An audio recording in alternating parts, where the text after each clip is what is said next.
Hello everyone, this is Mumbo and welcome back to another episode on the Hermitcraft server. It is episode 106 and today I have logged in to find this.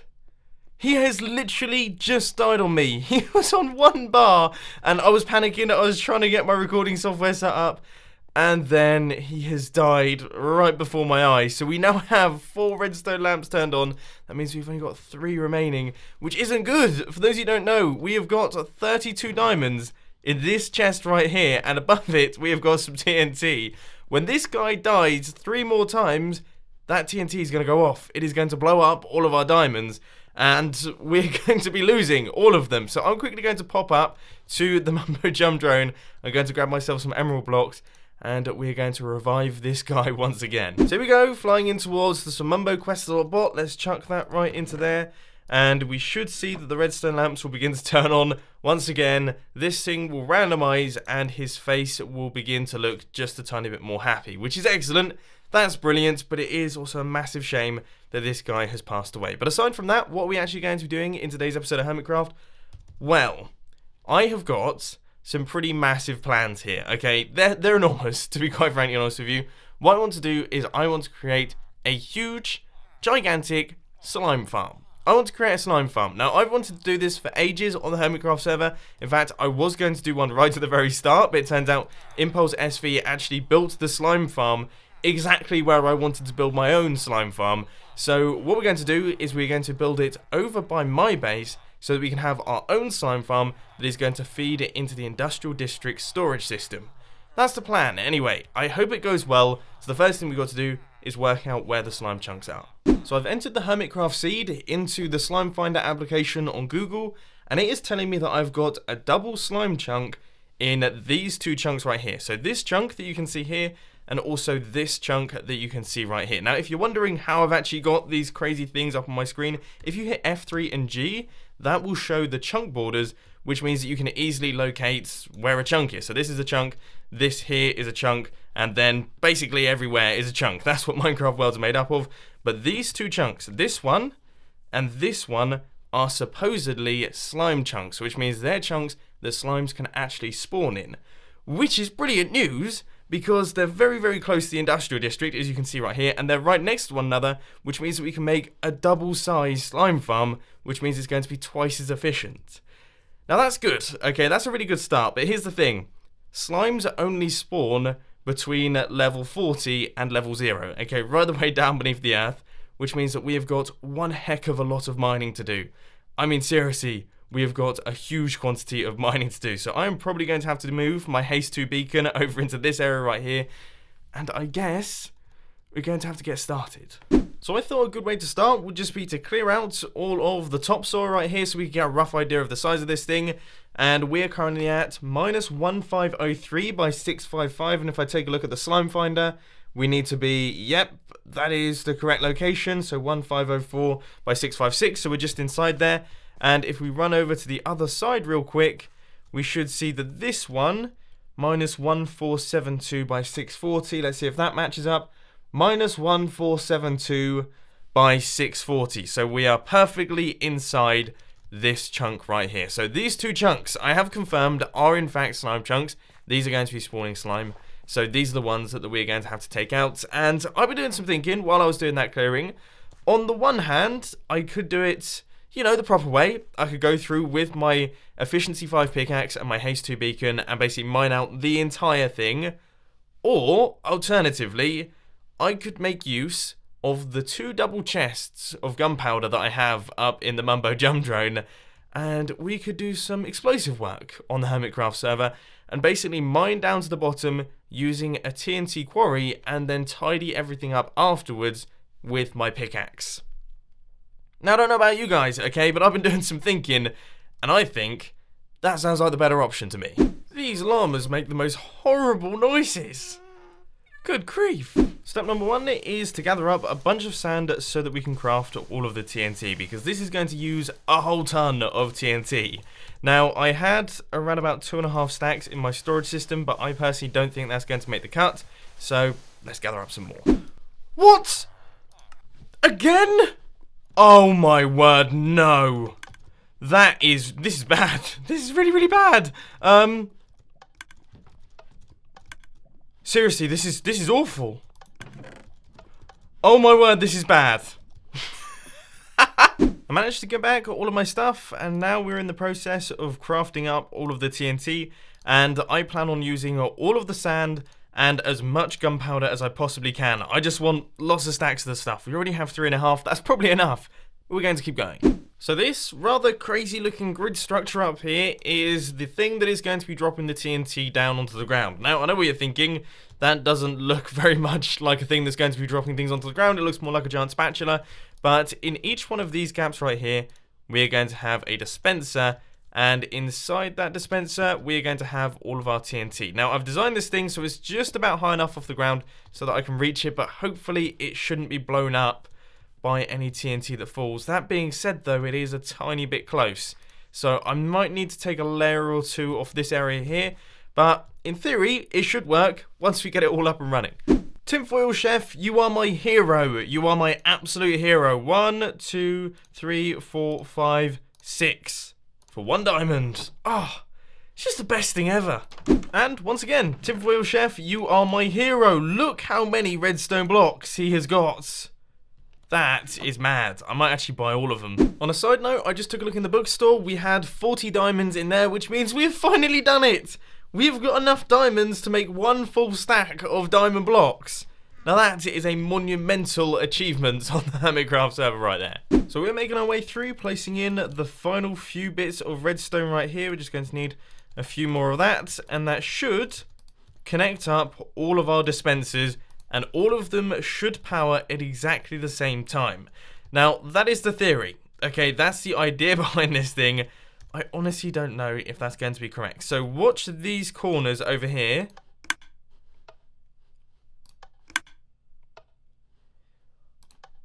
I think it just about does it. Oh, apart from that one. That one in that corner there. Oh, that's really frustrating. By the look of things, we're actually going to have to carry this out and have its own independent redstone line that runs in there, because originally I was just piggybacking off this one because it seemed a lot easier, but we're going to have to craft up 1 more repeater.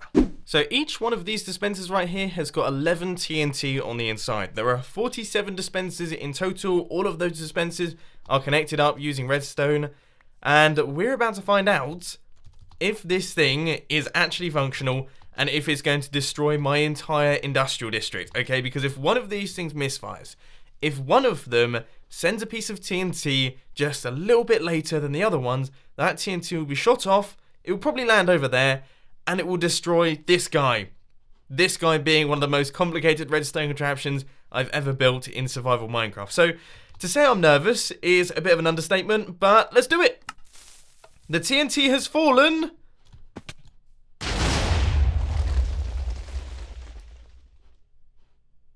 I think we're safe. That actually worked. It didn't destroy this, which is brilliant. It didn't destroy Exuma Void's witch farm, which is good. At least it doesn't look like it destroyed Exuma Void's witch farm. I think... I think we're safe.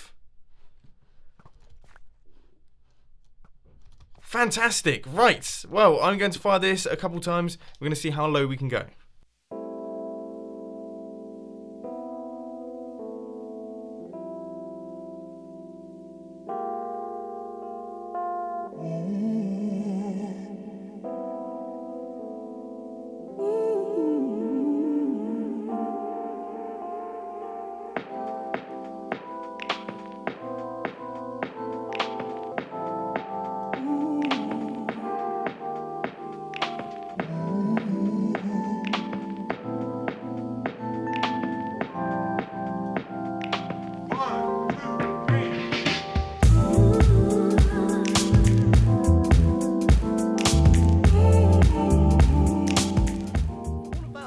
Time and effort, we have managed to go down 20 blocks.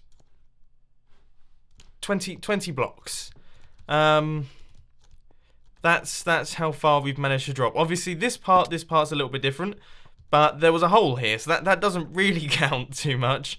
All of that around about maybe 3 hours work. Probably 2.5 actually, let's be real. 2.5 hours work for 20 blocks. I thought that would be perfect. Obviously, I knew that 11 TNT per dispenser wasn't going to get us down to the bottom. I thought it might at least get us down to like level 30. We're not even down to slime block layers yet. We're still 20 blocks away from slime block layers. You know what? I think I'm going to give this another go. I'm going to refill all of the dispensers. This time I'm going to gather up more TNT and we will try this again. So, I have come up with a new design for our top section here, which is going to space out our dispensers by 6 blocks, which means that they should, in theory, clear out this entire area much more efficiently without using quite as much TNT. So that's 1, 2, 3, 4, 5, 6, 7, and then we need a dispenser right there. And that's basically the way this is going to go. Now, of course, this is a bit of a pain in the backside because that means I have to redesign this entire top area to account for this, but I'd say it's worth the time and effort because I love exploding things, basically. Initial tests for the second time today. We hit the button and as far as I can tell, all of our dispensers are being powered. So this has taken the design from 45 dispensers down to 18 dispensers. That's quite a good saving. Now I'm going to have to pop out into the desert, gather myself up some more sand, craft them up some more TNT, and then we can fill these things in. Okay, so the final TNT is making its way into all of the dispensers here. We have got 23 TNT per dispenser, which is over double the amount of TNT that we had beforehand with less TNT crafted, which is pretty good. And let's just take a look through. I do believe we've got 23 in every single dispenser.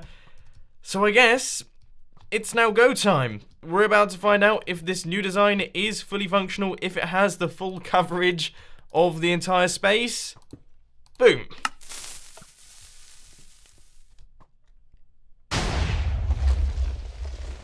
I mean, yeah, it seems to work. It didn't look like it did quite as much damage, though. Let's try it again.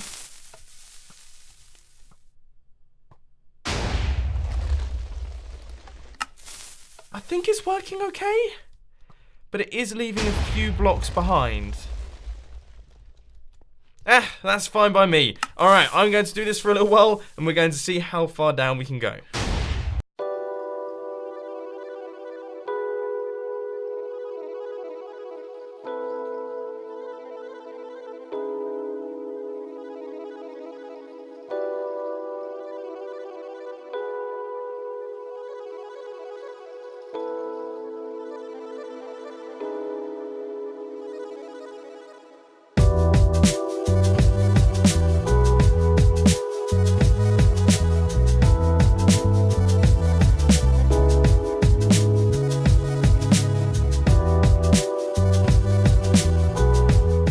Definitely worked better in some ways, but not others. As you can see, we have got ourselves a bit of a crazy block situation going on in this area right here. So I'm going to have to mine out all of these massive pillars that stand upwards, but you can see how far we managed to go down in that mining session.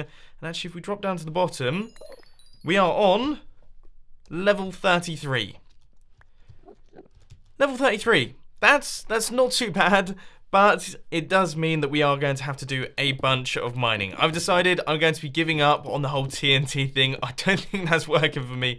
We're going to be doing this the old-fashioned way with a good old pickaxe. That right there is a very promising sign indeed. We have got our first slime spawning in the slime chunks. Yes! So, bit of a progress update for you guys. I have cleared up all of the excess blocks that were going up through the middle, and I've also mined out the edges of this space so that I know how big the area is going to be. Because obviously, we've got the slime chunks here. This is a 16 by 16 area, and this is a 16 by 16 area, which means that the slime chunks are a 32 by 16 area. But also, you need to add some extra blocks on the sides for the slimes to actually fall down, and I've left 3 blocks for that, which should hopefully be enough, but it might not be enough. So we'll have to wait and see on that one. We might have to do some extra mining in the future. But that means that, if my maths is correct, we have got 16 plus 6, so 22 And then we've got 32 plus 6, so 38 by 22 by 30 area. That's quite big. Yeah, that is quite big. So I'm going to crack on with that one. And I'm going to need a lot more than just this pickaxe. One mending session completed. Right, let's start swinging the pickaxe around again. So while I do this little mining session, I thought I would do a quick time-lapse chat because I know you guys really enjoy them. And in this one, I thought I'd talk to you guys about YouTube and my creation of videos. Now, the reason I'm mentioning this is because I have seen a few concerned people down in the comment section telling me that I am going to stop making Minecraft videos and only make vlogs. Which is a bit of a crazy statement, if you're asking me. I mean, I personally absolutely love making Minecraft videos. I also personally love making vlogs, especially at this point in time. I find it really fun. I've always loved making videos, and making videos with cameras and actual equipment and shooting proper things is very exciting, very new to me, and I am enjoying just editing it, creating those videos and making them as good as I possibly can. And if you haven't seen them before, I will put links on the screen and also down in the description if you do want to check them out. But that doesn't mean that I'm stopping doing the Minecraft videos. Minecraft videos are the bee's knees for me. They really are. I wake up in the morning, I want to make Minecraft videos, I come into the office and I make Minecraft videos for the entire day, and then I go home and do the same thing the next day. Trust me, I have a blast doing all of this, and I know that all of you guys really enjoy watching them as well, which is like 50% of the experience. I love uploading a Minecraft video and seeing all of the positive comments, all of the likes rolling in, all of the people saying how much they enjoyed it and everything like that.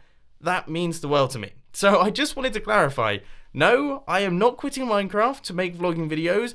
I have just recently kicked back into gear on the Mumbo Vlogs channel, and I know some of you guys are really enjoying those as well. So essentially all it means is you're now getting more content across my two channels, which shouldn't really be a cause for concern. So I hope you enjoyed this little time-lapse chat. Let's pop back onto the Hermitcraft server now.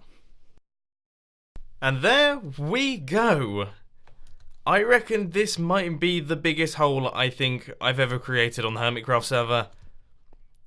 This thing is huge. It is absolutely enormous. Unfortunately, I had to stop mining at y equals 12 because we have run out of haste 2. We seem to be out of range of the beacon, which means that we can't really go too much further. But I thought this was a good opportunity to stop anyway because, well, we are miles down into the floor. I am going to try my best to get up to the top without dying. However, I don't think that's going to go particularly well. So this rather enormous crater is soon to be home to the gigantic slime farm that we're going to be building down at the bottom right there. Now, as far as the top is concerned, I haven't really decided what I'm going to do. I don't even know if I'm going to be leaving all of these crazy blocks in there, because I actually think they look quite cool. But one thing that has come to mind is a gold farm. I would quite like to build a gold farm in this top section right here, using all of the nether portals and everything like that. I know we have the donuts on the Hermitcraft server, but I think like a good old-fashioned gold farm would be quite a cool thing to build, and obviously the slime farm will be happening down underneath. But for now, this thing up at the top here needs to go. It has served its purpose. All of the TNT has been dispensed. It didn't do a very good job, so let's get rid of it. Just the final few blocks left to go now. Let's try our best not to fall down into the massive crevasse down underneath me. Unfortunately, I think those dispensers are gone forever because I can't be bothered to go down there and get them. So that should just about be it. Everything has been removed, and this thing is now completely clear of any of the scaffolding blocks or any of the mechanisms that were up top that were to drop all the TNT. So this thing is done. We can now start work on the slime farm, but unfortunately I'm not going to be doing that in today's episode, simply because that is going to be a massive project in itself. But as you can see already, we have got a slime down there and also a slime down at the bottom there. Once we get all of the layers in this thing, it is going to be ridiculously efficient. I mean, I don't know how efficient, but it is going to be insanely efficient. So that is definitely something to look forward to. But now we have got some restocking to do. As you guys know, earlier on in the episode, I managed to get 40 diamonds from our bookstore, which is brilliant, but that means that someone has bought 40 books. So that means that we need to gather up some more of those from our AFK fish farm. So I'm going to grab my fishing rod and cross my fingers that this thing actually works in Minecraft 1.11. I think I fixed it in a recent episode and it's semi-functional. So I guess that'll have to do. So guys, our AFK fishing session has been completed. Now, I was only AFK for probably around about 4 hours, I would say 4 or 5 hours, while I worked on a different redstone video. So I'm interested to see how much stuff we've managed to get in that time. So first up, that is good. Alright, we have got a ton of fish. I really feel like we should be using this as some form of food source because, I mean, it's all just sat here. What can I use fish for? Let me know down in the comment section, but more importantly, we should have a few enchanted books. So we've got Smite 4 there. That's not so hot. Hopefully we have some better ones than that. Alright, we've got Aqua Affinity, Looting 2, Fortune 2. I like it. I mean, Fortune 2 isn't too ridiculous, but it's better than nothing. Okay, this is where we should see a bunch of them. Not bad. Curse of Vanishing? Oh, we've got a cursed book. Oh, fantastic. That is really, really cool. We've got a lot of mending books as well. But man, I was not expecting that. I was not expecting a cursed book. I completely forgot that those were a thing. I'm actually on the lookout for more cursed books. I want to see if we've got like the curse of, what is it, staying or holding, for example, that basically locks the book onto the player. That is fancy. Right, okay, well, I'm going to take some of these over to the Jumble bookstore. I've got a few left over in my storage system as well, so hopefully that should fill in all of the gaps. Everything has been restocked to the best of my ability. I think there's a few gaps left over in these chests over here. We have a couple books left. Oh my word. All right, okay, so we've got some big holes there. Unfortunately, that is all the efficiency books. All of the books, in fact, that I have. All of my enchanted books. I don't have any more than that, so I guess we're going to have to do a few more AFK fishing sessions in the future because this thing is raking in the diamonds. It is absolutely raking in the diamonds, but unfortunately, ladies and gentlemen, that is all I've got time for today. I hope you enjoyed this video. If you did, please sure to hit that like button, and if you really loved it, then make sure to subscribe. But thanks for watching, guys. This has been Mumbo, and I'm out. I'll see you later.